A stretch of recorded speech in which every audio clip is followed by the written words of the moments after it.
Hello friends, कैसे हैं आप लोग। आज मैं आप लोगों को सूरदास के पद का कवि परिचय यानी सूरदास का जीवन के बारे में पढ़ेंगे और उसका पूरे चैप्टर का एकदम व्याख्या एकदम सरल भाषा में करेंगे। आप यहाँ पर देख रहे हैं थोड़ा सा, ठीक इसी प्रकार से आपको पूरा चैप्टर डिटेल से बताया जाएगा, तो हमारे साथ बने रहें लास्ट तक।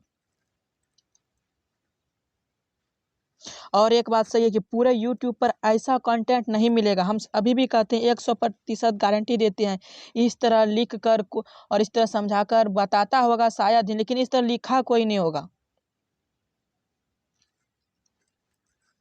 सूरदास का पद, सूरदास के पद, इसके कवि कौन है? तो यहाँ पे आप देख रहे हैं सूरदास का पद है, उसका कवि कौन होगा? सूरदास।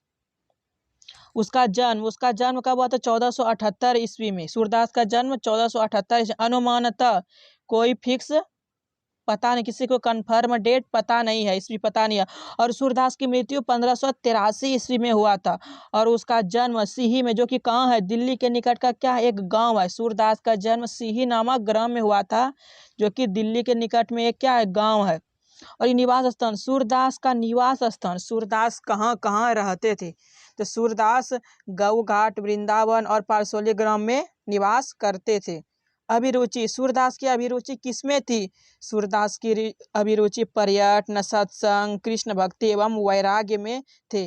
दीक्षा गुरु, सूरदास के दीक्षा गुरु का क्या नाम है? महाप्रभु वल्लभाचार्य। सूरदास के गुरु का नाम क्या है? महाप्रभु वल्लभाचार्य। दीक्षा काल, इसकी दीक्षा काल क्या है? 1509 से 10 ईस्वी अनुमानित है, कन्फर्म पता नहीं है। और इसकी दीक्षा किस मार्ग में हुई थी? इसकी दीक्षा होगा यहाँ पर, इसकी दीक्षा किस मार्ग में? इसकी दीक्षा पुष्टि मार्ग में हुई थी। ऑब्जेक्टिव में आते रहता है, जितना भी हम बताने जा रहे हैं सब एक एक इम्पोर्टेंट ऑब्जेक्टिव है। सूरदास क्या थे? जन्म से ही क्या थे? अंधे थे। और उसकी कृतियां एकदम याद कर लीजिए। कृतियां सूर सागर, साहित्य लहरी, राधा रस केली, सुरसावली, ये चारों कृतियां लगभग 2 साल में एक बार पूछ ही देता है निम्नलिखित में से कौन सूरदास की कृतियां हैं? तो 2 ऑप्शन देगा, तीसरा नहीं, तीसरा और कोई दे देगा, बोलेगा कौन नहीं है, तो तीसरा एक तो दूसरे का देगा। चारों याद करके कंफर्म। 100 से सूरदास की कृतियां कौन कौन? सूर सागर, साहित्य लहरी और सुरसावली। एक राधा रस के लिए याद रखिएगा। 100 सूरदास से 100 और एक तो याद रखिएगा राधा रस केली। अगला, सूरदास किस भाषा के कवि हैं? सूरदास ब्रज भाषा के महान कवि हैं। सूरदास किस भाषा के कवि हैं? ब्रज भाषा के। ये वात्सल्य रस के विश्व में क्या अद्वितीय कवि है? वात्सल्य रस के। तो सूरदास की जो रचना करते उसमें कौन सा रस रहता है? वात्सल्य रस। कौन सा रस? वात्सल्य रस। ये बच्चे के जन्म कर्म के बारे में अधिक लिखते हैं। वात्सल्य मतलब वही होता है। यहाँ दोनों पद, यहाँ पर जो दोनों पद है सूरदास के, दोनों जो पद है कहाँ से लिया गया है? सूर सागर से लिया गया है। कहाँ से? सूर सागर से लिया गया है। प्रथम पद में देखिए यहाँ पे क्या कितने पद हैं? 2 पद है। एक पद में यहाँ पे देख रहे हैं सूर्य मतलब श्री कृष्ण भगवान क्या सोए हुए और माता यशोदा उसको भोर होने की सूचना देते हुए जगा रही है। और दूसरे पद में पिता नंद की गोद में बैठकर बालक कृष्ण क्या करे? कृष्ण की भोजन करते हुए को दिखाया जा रहा है। दूसरे पद में कृष्ण भगवान अपने नंद बाबा की गोद में बैठकर भोजन कर रहे हैं। और वही चित्रण किसने किया है? सूरदास ने उसी का चित्रण किया है। तो बिना देर किए हम वीडियो को स्टार्ट करते हैं। चलिए स्टार्ट करते हैं। जागिए, पहला श्लोक है, जागिए ब्रजराज कुमार। जागिए, अब तो जानते हैं जागना। ब्रजराज, ब्रज के राजकुमार कौन है? कृष्ण भगवान। कुंवर मतलब कृष्ण भगवान। जागिए ब्रज के राजकुमार। कमल कुसुम फूले, कमल और कुसुम के फूल क्या हो गए हैं? खिल गए, यानी कि फूल गए हैं। कुमुद वृंद संकुचित भय, कुमुद क्या पुष्प है जो कि रात में खिलते हैं। वृंद संकुचित भय मतलब, और जैसे अगर सूर्य भोर होगा, दिन होगा, तो क्या होगा? जो फूल रात में खिलता है तो दिन में मुरझा जाएगा, यानी क्या हो जाएगा? संकुचित हो जाएगा। भृंग लता भूले, भृंग मतलब होता है भंवरे, भृंग का अर्थ होता है भंवरे। लता मतलब लता होता है, भूले का अर्थ होता है मंडराने। लता, भूले का अर्थ मंडराने। इसमें कहता है कि हे ब्रज के राजकुमार जागिए, कमल और कुसुम के क्या हुए हैं? फूल गए हैं, यानी खिल गए हैं। और कुमुद क्या हो गए, संकुचित हो गए, यानी कि मुरझा गए हैं। भृंग लता भूले और भंवरे लता के पास मंडराने लगे हैं। भंवरे लता के पास मंडराने लगते हैं। अब इसका भावार्थ देखिए। भावार्थ 5 अंक में पूछता है। प्रस्तुत पद हमारे पाठ्य पुस्तक दिगंत भाग 2 के सूरदास के प्रथम पद से संकलित है, जिसमें सूरदास मातृ स्नेह का भाव प्रदर्शित करते हैं। किसका? मातृ स्नेह का भाव प्रदर्शित कर रहे हैं। माता यशोदा अपने पुत्र कृष्ण को सुबह होने पर जगा रही है। वह कहती है, हे ब्रज के राजकुमार, अब जागिए, कमल के पुष्प खिल गए हैं, कुमुद संकुचित हो गए और भंवरे लता के पास मंडराने लगे हैं। अब चलते हैं अगले श्लोक की। अगला तमचूर का अर्थ होता है मुर्गा। खग का आप तो जानते हैं पक्षी। रोड सुनहु मतलब बोलना होता है। बंदराई मतलब होता है पेड़ पौधे। तमचूर खग रोर सुनहु, मुर्गा और पक्षी सब क्या करने लगे हैं?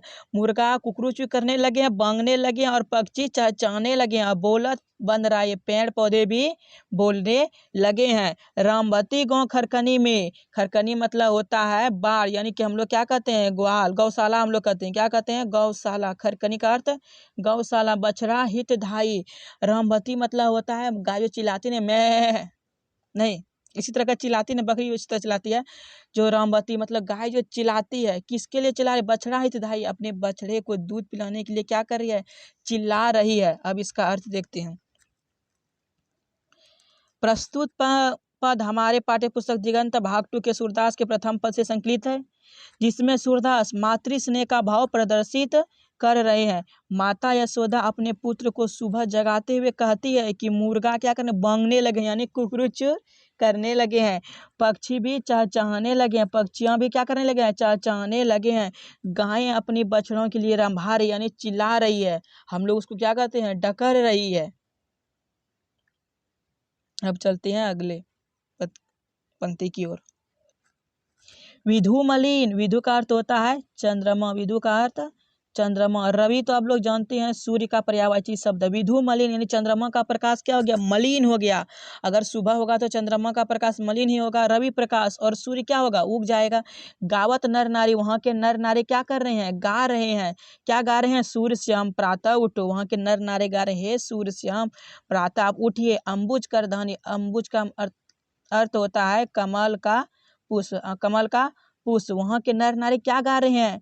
कमल का पुष्प। कर का हाथ होता है, कर का अर्थ होता है हाथ। हे अंबुजनी, कमल का पुष्प हाथ में धारण करने वाले सूर्यश्याम, आप क्या? प्रातः जल्दी उठिए। आप लोग लिख लीजिएगा प्रस्तुत पंक्ति है वो। अब इसका डायरेक्ट अर्थ देखते हैं। चंद्रमा का प्रकाश क्या हो गया? मलिन हो गया है और सूर्य निकल गया है। वहां के नर नारी गा रहे हैं, हे हाथ में कमल के पुष्प धारण करने वाले श्याम सुंदर ये सूर्यश्याम, क्या आप प्रातः जल्दी उठिए। अब चलते हैं दूसरे पंक्ति की ओर, अब जो नहीं दूसरे पद की ओर। हम शुरुआत में ही बता दें कि इसमें कृष्ण भगवान जो किसके गोद में? नंद बाबा की गोद में बैठकर भोजन कर रहे हैं। उसी दृश्य को किसने? सूरदास ने इसको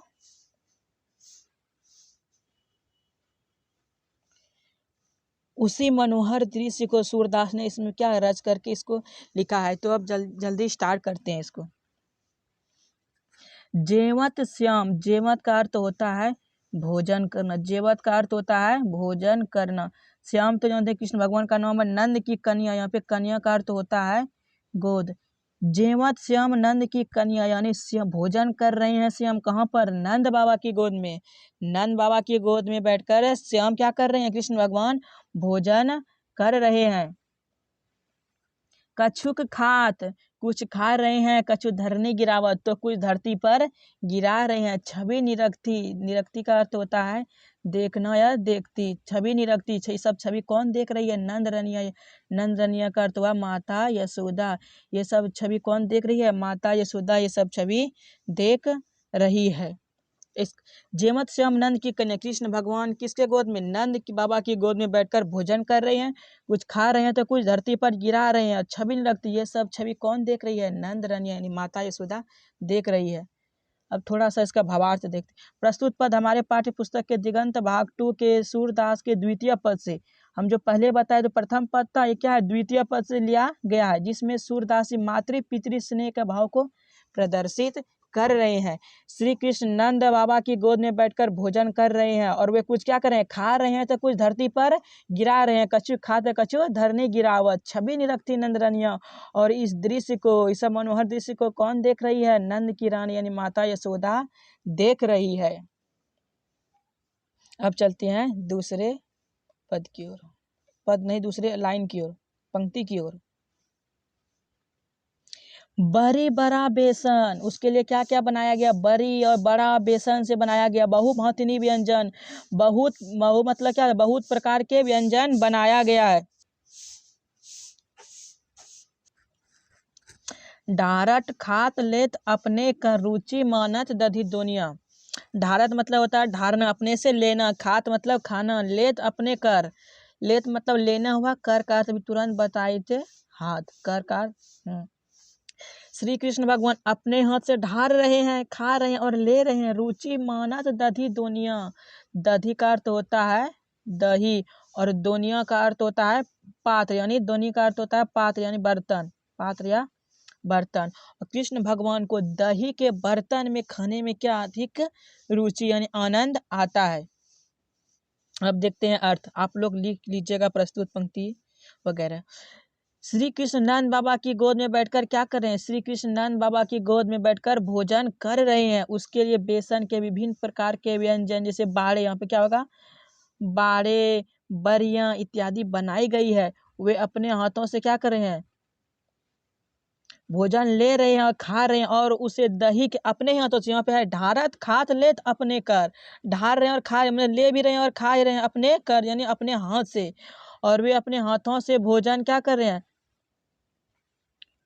वे अपने हाथों से भोजन ले रहे हैं, खा रहे हैं, और उसे दही के बर्तन में खाने में अति आनंद आता है। रुचि मानत दधी दुनिया, यानी दही के बर्तन में खाने में उसे रुचि आता है यानी आनंद आता है।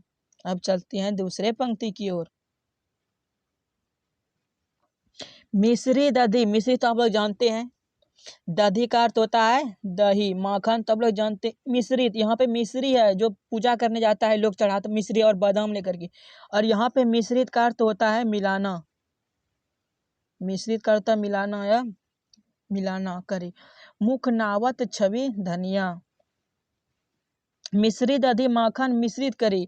कृष्ण भगवान मिश्री को, दही को, माखन को क्या कर रहे हैं, मिश्रित यानी मिला रहे हैं। मुख नावत छवि धनिया, और वे अपने मुख नावत मतलब अपने मुख में क्या कर रहे हैं, डाल रहे हैं, किसको, मिश्री दधी माखन को मिश्रित करके यानी मिला करके अपने मुख में डाल रहे हैं। आपुन खात, वे अपना खा रहे हैं, आपुन खात, आपुन खात मतलब खाना, वे अपने खा रहे हैं। नंद मुख नावत मतलब नंद बाबा के मुंह में भी खाना क्या कर रहे हैं, दे रहे हैं, यानी उसको भी खिला रहे हैं। सो छवि कहत न बनिया, और इस प्रकार की छवि उत्पन्न होता है कि कहत न बनिया यानी कहने में नहीं बनता है। श्री कृष्ण जी मिश्री दही माखन को मिला करके अपने मुख में डाल रहे हैं, मतलब खा रहे हैं, और वे अपने खा रहे हैं और नंद बाबा को भी खिला रहे हैं, नंद बाबा को भी खिला रहे हैं। और इस मनोहर दृश्य को देखकर कवि के हृदय में ऐसा छवि उत्पन्न होता है कि कहने में ही नहीं बनता है। अब है लास्ट पंक्ति, यानी लास्ट दो पंक्ति बचावी। जो रस नंद जसोदा विलसत, रस मतलब होता है आनंद, रस का अर्थ यहाँ पर होगा आनंद, रस का अर्थ होगा आनंद। नंद बाबा, जसोदा मतलब यशोदा मैया, मतलब जिस प्रकार का आनंद नंद बाबा और यशोदा मैया को मिल रहा है, सो नहीं तीहू भवनिया, तीहू मतलब होता है तीनों, तीहू का अर्थ हुआ तीनों, भुवनिया का अर्थ हुआ लोक। जिस प्रकार का रस नंद बाबा और यशोदा मैया को मिल रहा है, और वह सो नहीं तीहू भवनिया, और वह आनंद तीनों लोकों में किसी को प्राप्त नहीं हो सकता। भोजन करी नंद अचमन लियो, अचमन का अर्थ होता है कुल्ला करना, अचमन का अर्थ होता है कुल्ला करना। भोजन करने के बाद क्या कृष्ण भगवान क्या करते हैं? भोजन करने के बाद कृष्ण भगवान कुल्ला करते हैं। मांगत सुर जूठनिया, जूठन तो आप लोग जानते हैं। और सूरदास उसका क्या मांगते हैं? सुर मतलब सूरदास, जूठन उसका कृष्ण भगवान जो कुल्ला कर रहे हैं उसका जूठन मांग रहे हैं। उसका जूठन उसको मांगना क्या वो अपने आप को सौभाग्य समझते हैं। अब इसका अर्थ देखते हैं, लास्ट है, देख लीजिए बढ़िया से। इस क्षण का जो आनंद, यानी जो रस नंद यशोदा विलसद सो नहीं त्यू भवनिया। इस क्षण का जो आनंद आनंद नंद बाबा और यशोदा मैया को मिल रहा है वह तीनों लोकों में किसी को प्राप्त नहीं हो सकता है। भोजन करे नंद अचमन लियो। भोजन करने के बाद कृष्ण भगवान क्या करते हैं? अचमन यानी कुल्ला करते हैं। मांगत सूर जूठनिया, और सूरदास उसका जूठन मांगते हैं। उस जूठन को सूरदास उसका जूठन मांगते हैं और उस जूठन को प्राप्त करना वे अपना सौभाग्य मानते हैं। आप लोगों को यह वीडियो किस प्रकार लगा प्लीज जरूर कमेंट जरूर करें, लाइक कर दें अगर अच्छा लगा हो। अच्छा लगा है दोस्तों के पास शेयर कर दें ताकि अच्छे से उसको भी समझ में आ जाए। और कमेंट करके जरूर बता दीजिएगा किस प्रकार लगा यह वीडियो। मिलते हैं अब इसके